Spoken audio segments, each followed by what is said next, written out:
Là? Oui, je voulais juste te dire qu'il fallait que Jeannette s'absente. Elle m'a appelé, elle vient de m'appeler pour me dire ça, là. Si elle ne répond pas, c'est parce qu'elle est absente, mais elle revient aussitôt. Elle a, hein? OK. Mhm. C'est pas grave, ça va. Merci, Janine. OK, on va commencer. Pardon. Là, je vais être super honnête avec vous. Vous avez entendu mon micro, puis j'ai fait Oh Lord! Ah! Et puis, je riais pendant notre pause parce que c'est Michel Savard parlait d'être authentique. Et puis, c'est ça, la même chose que vous ressentez lorsque vous présentez à un groupe de jeunes. C'est ça que moi je ressens quand je présente avec toutes les. Vous êtes tous des personnes avec plein d'expériences, plein. Et puis, moi aussi, comme après chaque session, je me comme, OK, Lord, est-ce que j'ai bien fait? Et puis, c'est normal, ça. C'est ce qu'on ressent, on est humain, et on est catéchète, on n'est pas Dieu. Et puis, on fait de notre mieux. Et puis, alors ça, c'était authentiquement moi-même. Um, on va faire quelque chose. Justement, Jeannette voulait que je parle à propos de la prière. Et puis, elle va pouvoir voir ça sur l'enregistrement. Ceux qu'on a travaillé ensemble déjà, vous savez que une belle façon de finir notre session avec un temps de prière avec les jeunes, c'est d'avoir comme si vous êtes dans une classe ou si vous êtes dans une, je sais pas, d'où ce que vous êtes là, mais peut-être avoir une classe, une table. À l'école, c'est une table très haute. Je mets toujours une nappe, comme vous voyez. J'ai toujours la Bible. J'ai toujours soit le bon berger ou un crucifix ou parfois une Vierge Marie ou une image, une icône. J'ai toujours une chandelle. Et puis, ces choses peuvent être placées dans un panier. Et lorsqu'on n'est pas dans le COVID, on peut demander aux enfants à la fin de chaque session qui aimerait préparer notre temps de prière. Et puis, les autres restent assis en silence. Et juste le fait de rester assis en silence puis regarder quelqu'un qui prépare une table de prière, c'est vraiment spécial pour la personne, l'enfant qui le fait. C'est vraiment qui peut choisir quel item mettre. Souvent, j'ai des prières comme, disons, le premier verset de Psaume 23. Le Seigneur est mon berger, je ne manque de rien. Je vais avoir ça écrit sur une carte, mais j'en aurai plusieurs. Sois sage et sache que je suis Dieu. Avoir des cartes que les enfants peut-être ont fait avec des versets bibliques. Puis si on a plusieurs, on peut mettre ça dans un petit panier et on peut avoir des petits supports que l'enfant place. C'est ça la prière qu'il choisit pour la journée. C'est une belle façon et les jeunes entrent dedans. Une autre façon, c'est lorsque on a un temps de prière en groupe à la fin, on va prendre le bon berger ou peut-être une croix ou peut-être une statue de Marie et on va dire, lorsque c'est ton tour, tu peux tenir le bon berger et des fois, tu vas avoir des paroles. Mais d'autres fois, les paroles vont être seulement dans ton cœur et que la prière, parfois c'est tout fort et parfois c'est en silence, mais que Dieu qui écoute avec ses oreilles et son cœur, il, il entend ta prière. Et puis l'enfant tient le bon berger. Parfois, il va dire merci Jésus pour ma famille. Ou parfois, il va être en silence. Mais lorsqu'il le passe, nous disons Jésus entend notre prière. Ou Seigneur, écoute-nous. Ou n'importe quoi, comme vous pouvez inventer votre chanson. Et là, ça passe. Et une fois, Monseigneur Lagat est venu à une session et puis a vu ça. Non, c'était Monseigneur Richard Gagnon de Winnipeg. Il a vu ça et puis il a dit, wow! Puis j'ai dit quoi? Il a dit, on est en train de leur montrer sans leur dire que la prière peut être en silence et qu'on doit respecter le silence. Je suis comme, yeah. Puis pour lui, c'était puissant parce que ça n'avait pas été enseigné, ça l'avait été vécu.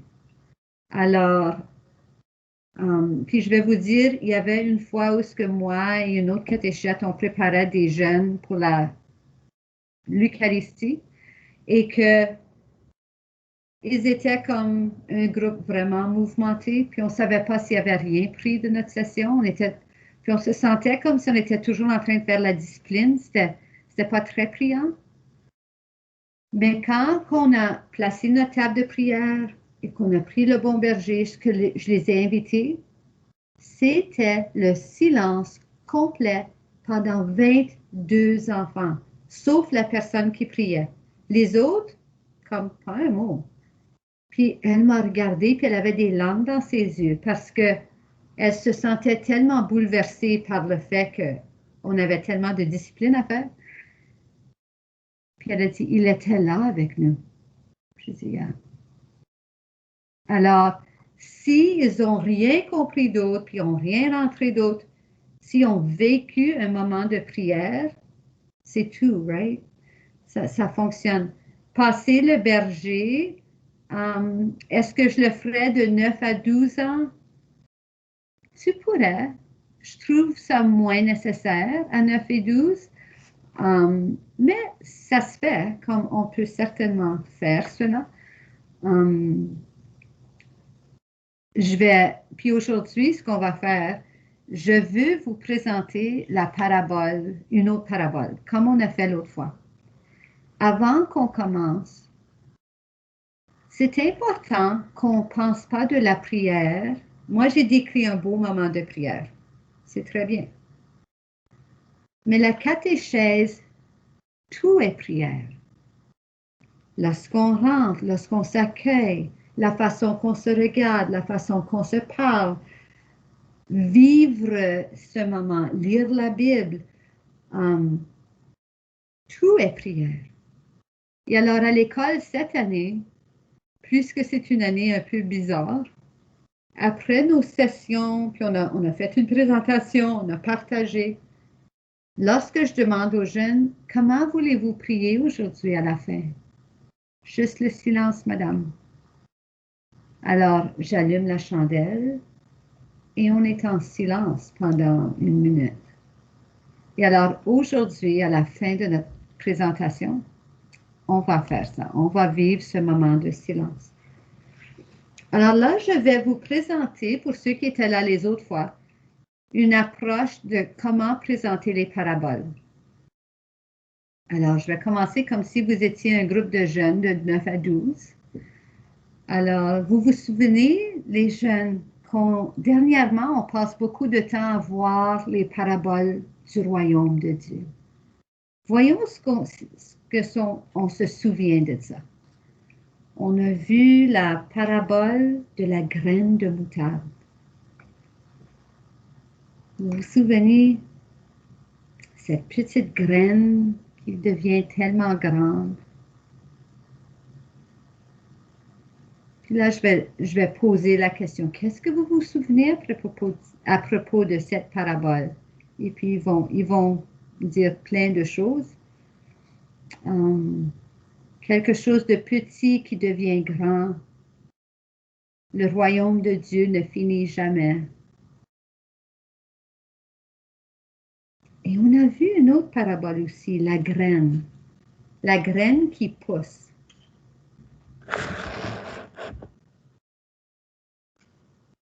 C'était semblable à la graine de moutarde, mais différent aussi. Hein? Et là, je vais vous demander en personne, vous aujourd'hui, qu'est-ce qu'on se souvient de la graine qui pousse? Et vous pouvez mettre votre main.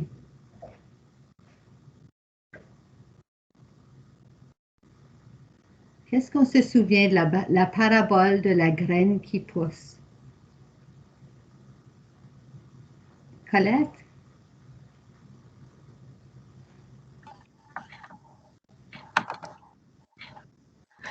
Pas toute seule, même quand le fermier dort et qu'il est réveillé. Mhm. Elle grandit sans qu'il fasse quelque chose, hein? Qu'est-ce que ça nous dit du royaume, ça, Colette? Qu'est-ce que ça pourrait nous dire? Qu'il continue toujours de grandir. Mhm. Mhm. Puis on ne sait même pas comment, hein?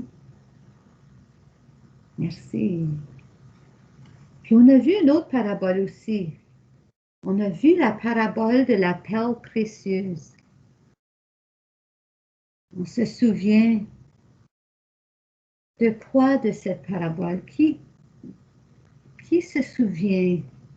Qu'est-ce qu'on a entendu? C'était quoi les paroles de la perle précieuse? Je me souviens qu'il y avait un marchand, hein? Le marchand a fait quelque chose. Marianne? Le marchand avait tout vendu pour acheter une perle, pour la ramener chez lui. Elle doit être spéciale alors, cette perle. Elle doit vraiment être quelque chose, hein, Marianne? Oui, oui, très spécial. Je me demande pourquoi est-ce que Jésus dirait que la perle précieuse, c'est comme le royaume de Dieu. Qu'est-ce que ça nous dit du royaume?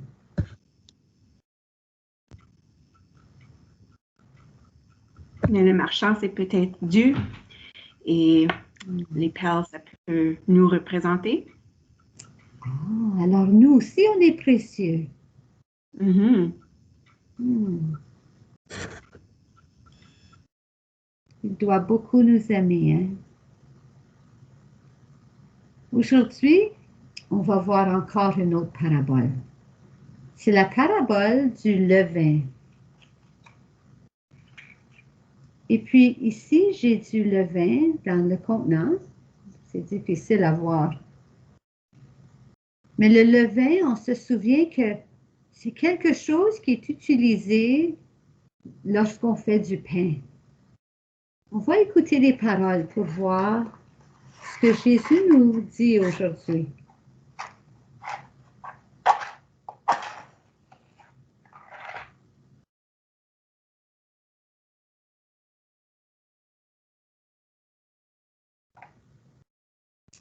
Cette parabole se trouve dans Matthieu 13, verset 33.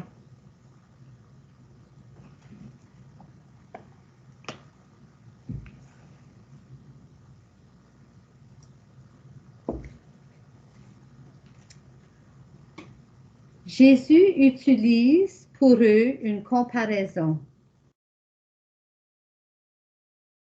Le royaume des cieux ressemble à ceci. Une femme prend de la levure et mélange une mesure de levure à 3 mesures de farine. Elle pétrit la pâte jusqu'à tout s'élever. Je vais le dire encore. Jésus utilise pour eux une autre comparaison. Le royaume des cieux ressemble à ceci. Une femme prend de la levure, une mesure de levure et elle le mélange avec 3 mesures de farine. Elle pétrit la pâte jusqu'à ce que le tout soit levé.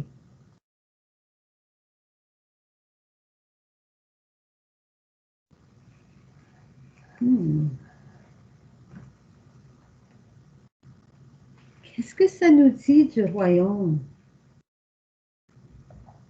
Jésus dit que le royaume de Dieu, c'est comme la levure. Qu'est-ce qu'elle a fait avec la levure, la dame?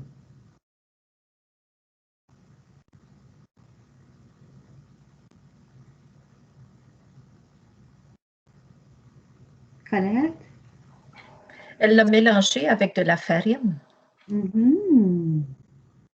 Et quand la levure est mélangée avec la farine, est-ce qu'on peut voir la levure dedans? Non, non, elle est tout mélangée. Mais comment est-ce qu'on sait qu'elle est encore là? Comment est-ce qu'on sait que c'est là, si on ne peut pas le voir? Parce que le pain va se transformer et lever.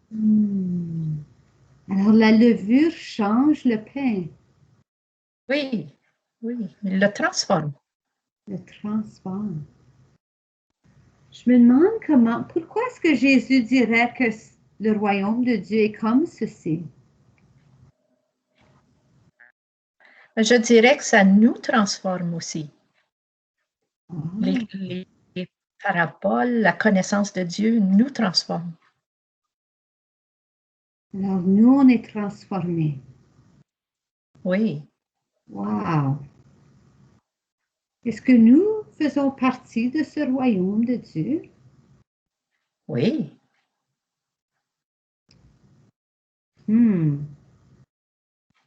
C'est intéressant de penser parce que la levure, tout seul, ça goûte pas très bon, hein? Et de la farine, tout seul, ça goûte pas très bon. Mais si on met les deux ensemble, qu'est-ce qui arrive? Qu'est-ce qui arrive quand on met la levure dans la farine et la dame pétrie? Colette, elle a dit que ça le fait lever. Mais après, qu'est-ce qu'on fait avec cette pâte qui est levée, Marianne? Ça devient un pain délicieux qui sent abondamment bon. C'est bon, hein? Oui, Alors, le royaume de Dieu, c'est bon. Même que oui. ça sent bon. Wow! Le pain. Est-ce que, comme la graine ici, surtout la graine de moutarde, elle grandit tout seule. Mais pour que la levure et la farine deviennent du pain, qui était nécessaire là? Est-ce que quelqu'un avait besoin de faire quelque chose, Yvonne? Yvonne, ton micro. OK. Je crois qu'on a besoin l'un de l'autre. Comme la farine a besoin du levain, si nous, on veut croître dans notre foi, si on veut se rapprocher du bon Dieu, on a besoin de la parole de Dieu, peut-être, comme la farine a besoin du levain pour devenir à son plein potentiel, qui est en fait un produit qu'on va manger, qu'on va aimer. Alors, toi, tu vois comme la farine, c'est comme les personnes et que la levure, tu as dit que c'est comme la parole de Dieu. Je crois. Ben, c'est une façon. Il y a plusieurs façons, je Oui. dirais. C'est une façon de le voir que le plus que je me source de la parole de Dieu, le plus que ça m'aide à grandir. Puis ça, en soi-même, ça a un effet sur comment je vais vivre avec les gens autour de moi. Absolument. Alors, la parole de Dieu peut se répandre par mes actes envers mon prochain en plus. Donc, on peut le répandre. Pareil comme la levure change la farine en pain. Ça fait quelque chose de bon, hein? Absolument. On peut répandre le bon autour de soi-même. On peut partager ce pain. Absolument. Autour de nous. Ça, c'est vraiment cool. Janine? J'ai un point d'interrogation dans ma tête parce que j'ai fait du pain et puis je sais bien que juste mettre la levure dans la farine ne va pas faire lever le pain. Il faut d'avoir de l'eau sucrée, oui, de l'eau tiède. Il faut... parce que... C'est juste... Ça ne fonctionne pas. Alors, ça te fait penser à quoi ça, l'eau? Où est-ce qu'on reçoit de l'eau? La vie, la vie. Oui. Est-ce que toi, tu as été donné le don de l'eau à un moment? Certainement, au baptême, Oh, oui. ça, alors ça prend le baptême, Mhm. l'eau du baptême avec, si comme Yvonne a dit, avec la parole de Dieu, ça transforme la farine en quelque chose de vraiment bon. Oui, avec le... Oui. Puis ça ne parle pas de ça dans la parabole. On ne parle pas Non. de l'eau. Alors, Oui, tu as raison, ça prend de l'eau. oui. Hmm. OK. Michel? Alors, moi, je me demande pourquoi c'est 3 mesures de J'ai farine. entendu ça. Alors, je suis d'accord comme avec Yvonne, comme la levure peut être dure, et puis le 3, ça peut être la foi, l'espérance, la charité de notre part. Ah. Ou ça peut être la Trinité, la Sainte Trinité. Mhm. Est-ce que les paraboles, lorsqu'on a vu toutes les paraboles, pour ceux qui étaient là, on a parlé de comment les paraboles n'ont pas un message. Les paraboles sont inépuisables. Alors, ils ont comme des messages infinis. On peut toujours trouver de nouveaux messages dans les paraboles. Ça, c'est puissant. Hmm. Il y a un garçon en 3e, non, il était plus vieux. Je pense qu'il était en 7e année. C'était un groupe de 7e. Et puis, il a vu ça différent. Lui, quand on a relu, et Colette elle a mentionné l'autre fois, parfois il faut relire les paraboles encore et encore. Je vais la relire, puis ensuite je vais vous dire ce que cet enfant a dit.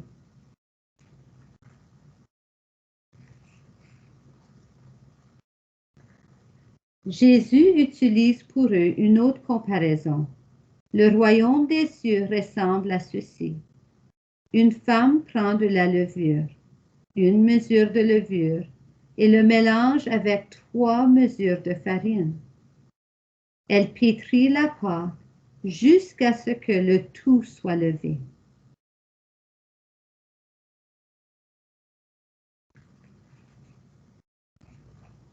Lorsqu'on a lu cela avec ces jeunes, il a dit, Madame, c'est obvious. Puis je dis, qu'est-ce que c'est obvious?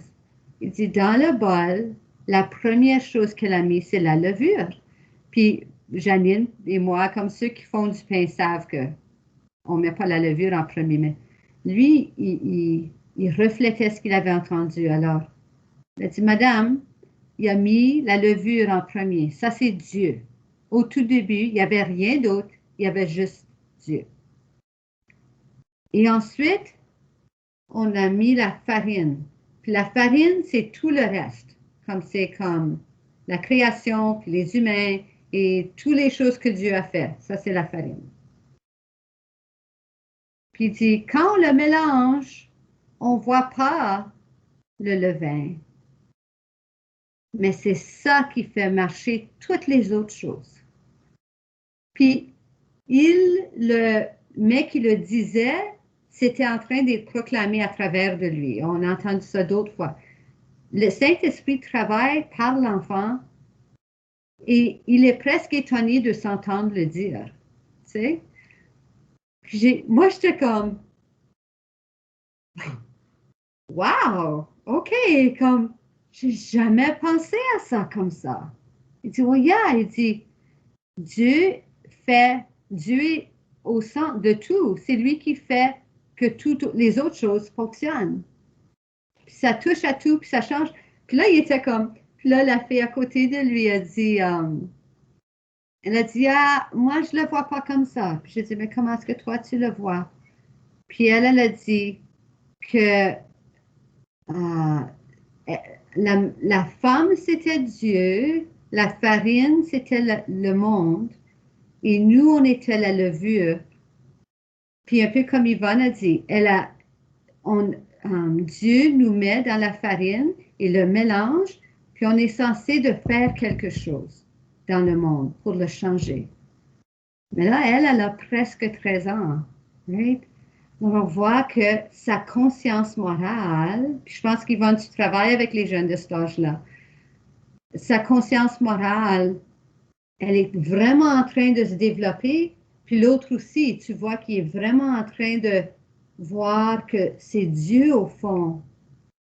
Alors, le troisième jeune, il me regarde, je dis, et toi, qu'est-ce que tu penses? Puis il a fait, how do you beat that, madame? Et j'étais comme, OK. Je dis, ben toi puis moi, on va juste méditer ce qu'ils ont dit et on va vivre comme ça. Fait qu'on a allumé la chandelle et c'est ça qu'on va faire ensemble maintenant. Alors, je vous demande, moi, vous allez remettre vos vidéos. Moi, je vais placer la chandelle en évidence et nous allons, je vais fermer ma lumière ici, là. Attends un petit peu, Louise, ce ne sera pas long. OK. C'est parce que oui, c'est ça. Ça fait que ça va être enregistré. Parfait. Là, je l'ai juste figuré ça dans ma tête. OK, on peut allumer nos vidéos. On va être tous sur l'enregistrement si ça ne vous dérange pas tout le monde, là, que des gens vous voient.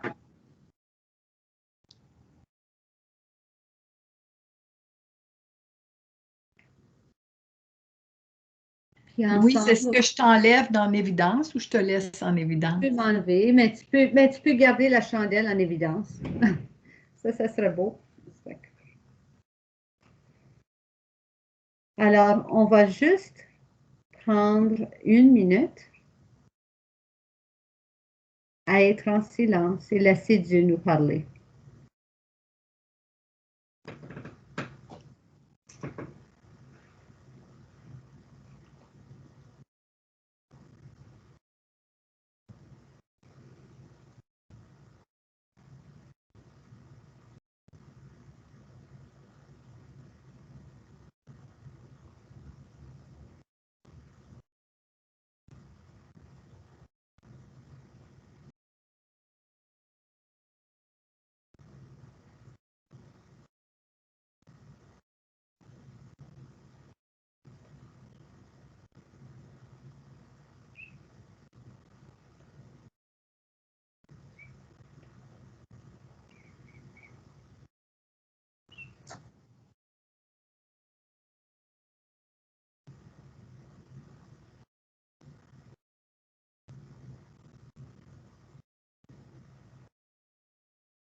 Alors, je vous remercie beaucoup et puis je vais laisser Diane prendre la parole, mais avant qu'elle fasse ça, je voulais juste vous remercier. Pour moi, ça a été une expérience unique et spéciale et j'aimerais ça qu'on puisse tout aller prendre un café ensemble.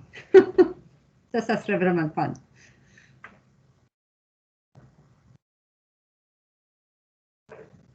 Merci beaucoup, Louise. Nous autres aussi, on aimerait ça, aller prendre un café avec toi. Je ne terminerai pas l'enregistrement ici parce que je voudrais mentionner le caractère tout à fait particulier de l'atelier d'aujourd'hui où quelque chose d'essentiel a été dit. Et ce quelque chose-là, c'est que le commencement de la catéchèse et la continuité tout le temps de la catéchèse, peu importe l'âge, même avec des adultes, c'est une fondation solide où l'on sait que l'on est aimé.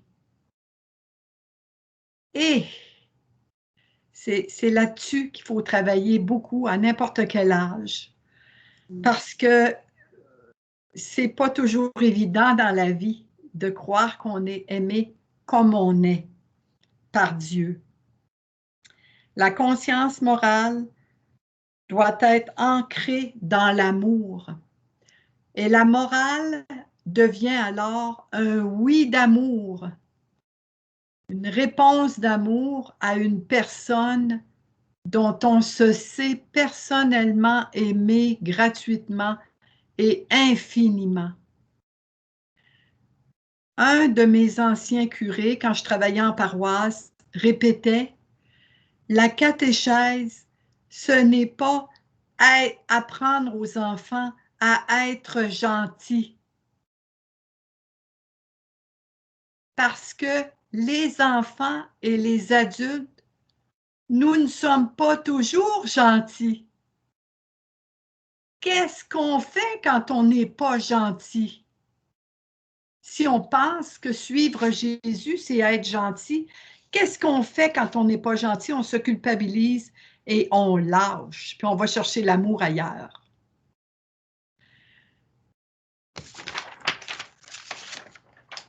Quand on n'est pas gentil, c'est là justement que Jésus vient nous laver les pieds.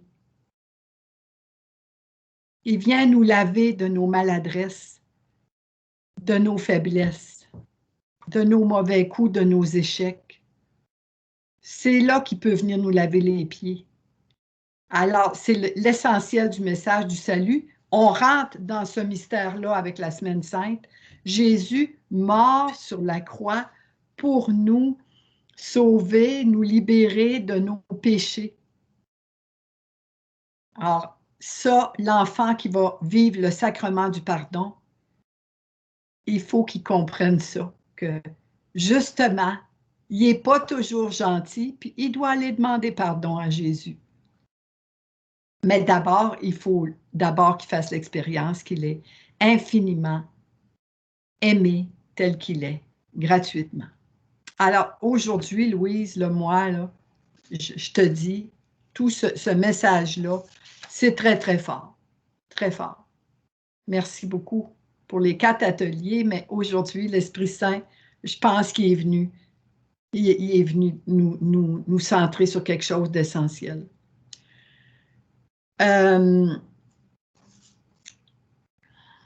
C'était notre dernier atelier, mais ces vidéos demeurent. Je vous ai envoyé les liens YouTube pour les 3 premiers ateliers, 6 vidéos, avant la pause, après la pause. Je vous enverrai plus tard les liens vidéo YouTube pour ce 4e atelier qu'on vient de vivre.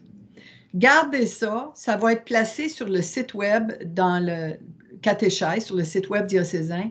Et quand vous avez des nouveaux catéchètes ou quand vous recommencez l'année pastorale avant de reprendre la catéchèse, réunissez-vous puis regardez-en une partie ensemble et puis discutez à ce sujet. Ça, c'est pour partager, c'est pour se multiplier. C'est comme la COVID, il faut que ça va se multiplier, ça, c'est une bonne nouvelle, parce que là, on change un petit peu d'axe avec ces catéchèses-là qu'on a reçues. Alors, ça doit être transmis à nos nouveaux catéchètes, puis même à nos anciens catéchètes qui n'étaient pas là pour ces 4 ateliers ou qui étaient là pour un puis qui n'étaient pas là pour les autres. De toute façon, moi, je leur envoie le lien, mais que les paroisses prennent l'initiative de prendre des temps pour les visionner ensemble et en discuter. C'est un esprit qui doit se transmettre. Diane, je voudrais demander, la première session, j'ai donné un document qui avait des questions que tu pourrais possiblement demander pour la graine de moutarde. Est-ce que ça vous intéresserait d'avoir des documents avec des questions pour les 4 paraboles? Bien. OK. Je vais faire ça, je vais l'envoyer à Diane, puis elle va vous les passer. Oui. Nous aurons aussi, je vais le dire, je vais terminer l'enregistrement ici, puis je vais donner quelques autres petites informations. Je vous promets, ça ne sera pas long.